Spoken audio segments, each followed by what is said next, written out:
Welcome to the Roots Revival with Food Prude, where we're going back to our roots and learning old-fashioned ways in a modern world. Hi, I'm Laura Lawrence, and I'm glad you're here with me.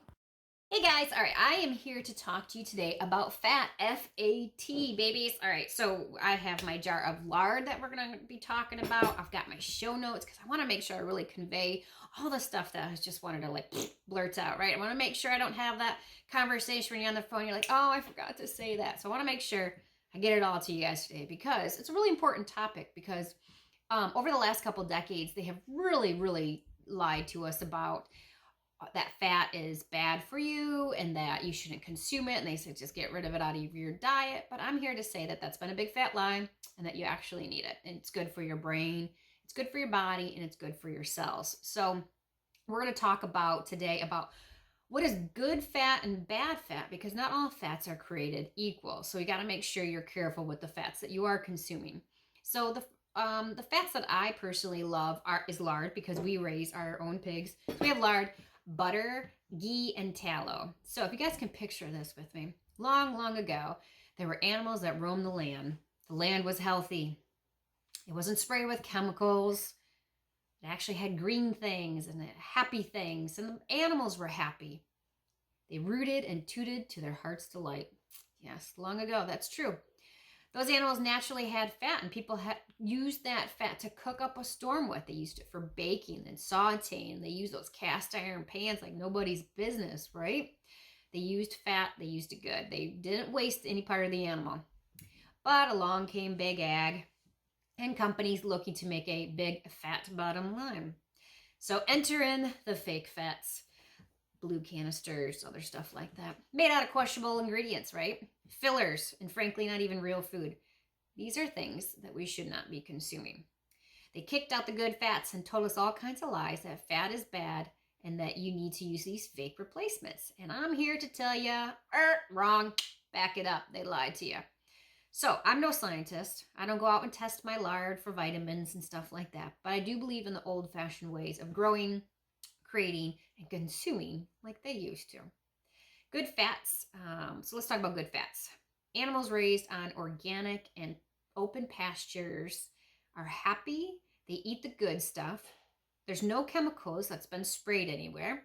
They're grasses that they eat, and there's bugs and microorganisms in the dirt.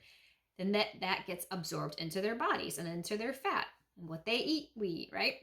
So your brain needs fat, your body needs fat to have energy, and your cells need it to be healthy. If you consume fat from an animal that is raised in a CAFO, so these are the bad fats that I'm about to jump into. And a CAFO is a concentrated animal feeding operation.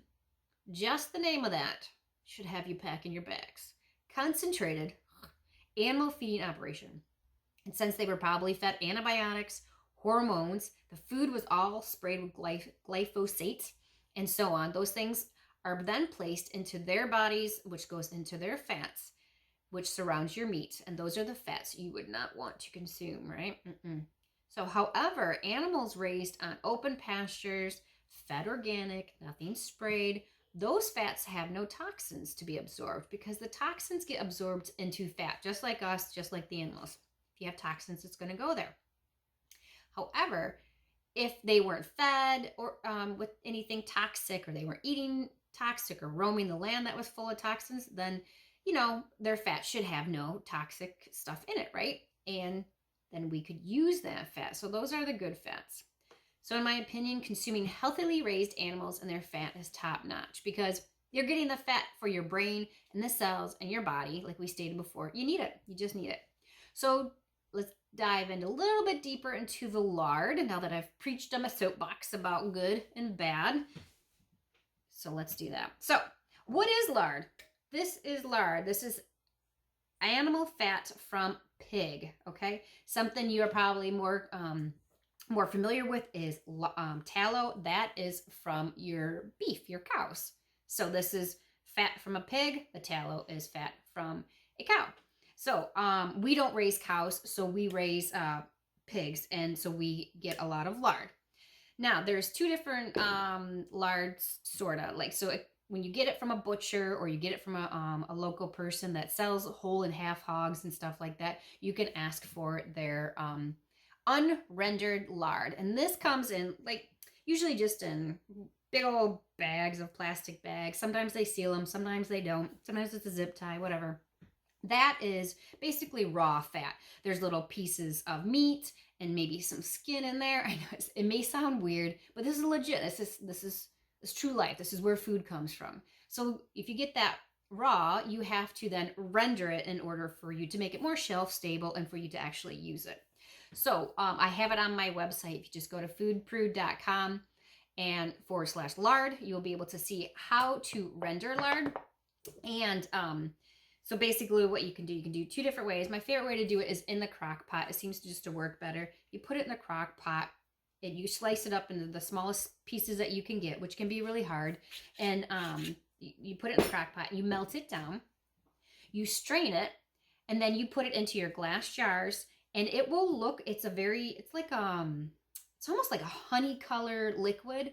And then as it cools down, it actually turns into white. It's kind of a cool science thing. So you can involve the kids in that one. So you would render it. Now I've got this rendered stuff, which this is rendered lard. This is rendered lard at room temperature. I usually have one out each month, and we go through that in a month. And then the other stuff is in the freezer or the fridge. So this is at room temperature. So this is the consistency basically at room temperature. Of course, it's going to differ depending on how warm or cold your house is.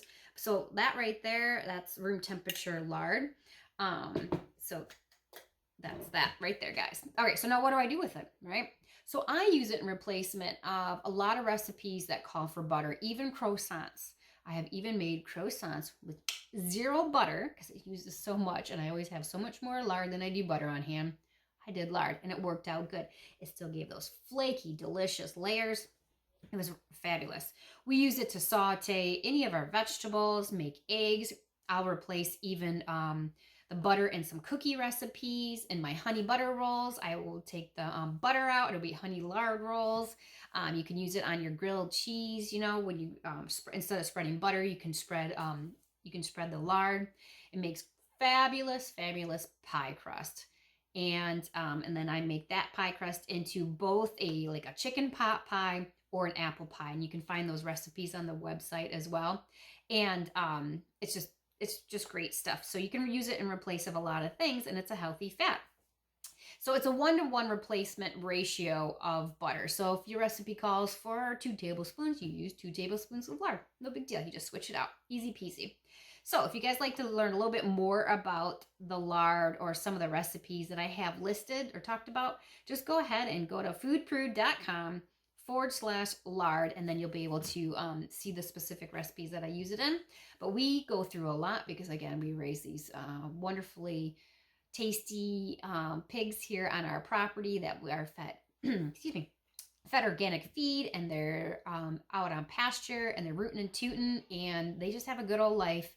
And so we feel very comfortable in making the kids eat a couple bites of the fat on the pork chops and just go from there. But so if you have any questions about lard or exactly how to use it or anything like that, just ask me a question. Let me know. It's really a different thing to get used to because it's like, it's just been so many years of us not doing certain things, and now certain things are starting to inch their way back in because that's really what's important. So now it's like we have to do a whole mindset shift on, just on almost everything, right? So I hope you enjoyed today's fat talk, and I'll see you at the next one.